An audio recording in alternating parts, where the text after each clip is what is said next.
Hey, what's going on, Nova fam? So today I want to talk to you about a little something that's really frustrating, and it happens to the best of us, and that is when you lay a wax strip, remove it, and there's still a ton of hair left behind.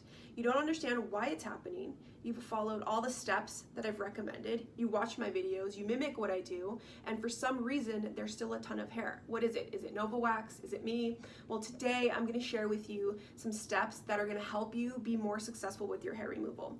So, first and foremost, you want to make sure that your skin is cleansed and completely dry. If I'm doing, let's say, my upper lip, I'll get my facial cleanser and just wash and cleanse my skin. It's gentle, it's not going to strip my skin. If you're in a hurry, you can just do a little bit of non-alcoholic witch hazel on a cotton round, cleanse it, flip that cotton round over, cleanse it again, because I guarantee you there's still going to be a little bit of makeup, oil, lotion, or any kind of residue on your skin. Cleanse it twice and make sure that it's completely dry. Grab some tissue, dab it dry. Typically, if you're doing a smaller area on your lip, that's going to dry rather quickly. If you're doing something like an underarm, you can apply some baby powder to make sure that it stays dry. And once your skin is properly cleansed and it's fully dry, you can start to wax. So here is the number one thing that I'd say isn't allowing you to be successful with your hair removal, and that is applying pressure. Are you applying enough pressure to that wax? If you aren't applying enough pressure, how do you expect those hairs to really adhere to that wax strip? When you do remove the strip, you know that you applied enough pressure and that it's going to be successful. So apply a good amount of pressure. The second thing is following through. Are you following through with your removal of the strip? What I mean by that is a lot of the time when you apply the wax strip and you just, like, you go kind of limp-handed and you just pull it off. You don't want to do that. You want to really grab that lip, squeeze it, don't stop squeezing it, and then pull through all the way through. So I'm going to show you what I mean. Do my forearm so that I can show you. And I'm going to grab just a little bit of wax. All right. Now, when I drop my wax, I'm going to hold my stick at a 90-degree angle. I'm not going to have it flat because that's buttering. We want it at a 90-degree angle, just like this. This is already going to help you apply more pressure. And what I mean by follow through is you're going to lift that lip, okay?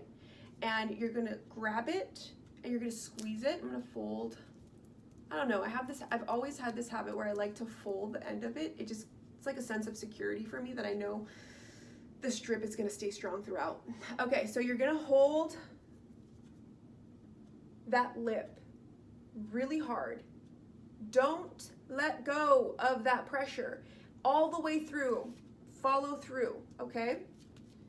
All the way through, keep your fingers tight, keep the strength in that pull. The third thing that you wanna make sure you're doing is, are you using enough wax? I know this varies service to service. If you're doing your upper lip, you're gonna use a lot less wax because it's finer hair and you don't need to use a giant glob of wax on your upper lip.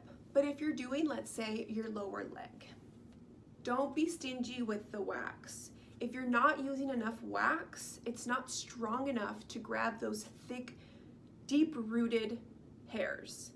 And all you're doing is wasting wax. You're probably gonna end up having a strip that is too thin, it's dry, it's cracking. Now you're breaking hairs, you're not removing hairs, and you just have a hot mess all over your skin and your floor. Lastly, what does your strip look like? Is it wild? Does it look crazy? Are your edges all over the place so that when you remove the strip, it's gonna come off in all sorts of pieces? It's not gonna come off evenly. Make sure that your strip is pretty, it's even throughout.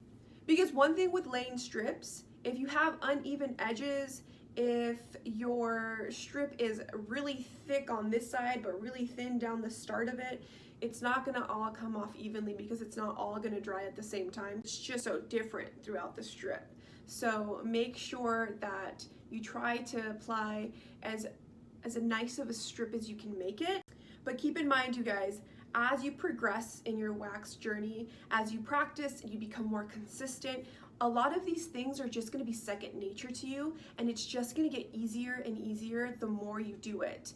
eventually you'll get to a point where you're not even thinking about how am I going to lift this, how am I going to pull wax from the warmer and then do these other two steps, because you already know how to pull wax from the warmer. So now you're not even thinking about that step. Now you're thinking about how am I going to hold my stick, how am I going to lay the strip, and eventually you're going to know exactly how to hold that stick. So you're not going to be thinking about how to pull wax, you're not going to be thinking about how to hold your stick, you're going to be thinking about how am I going to lay this perfect strip. And everything will fall into place the more you practice and the better you get at it. So I can't urge you enough to really practice, but remember, safety first. Practice on family members who are willing to volunteer as tribute.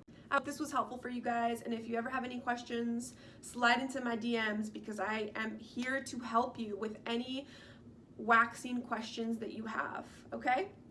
Bye, guys.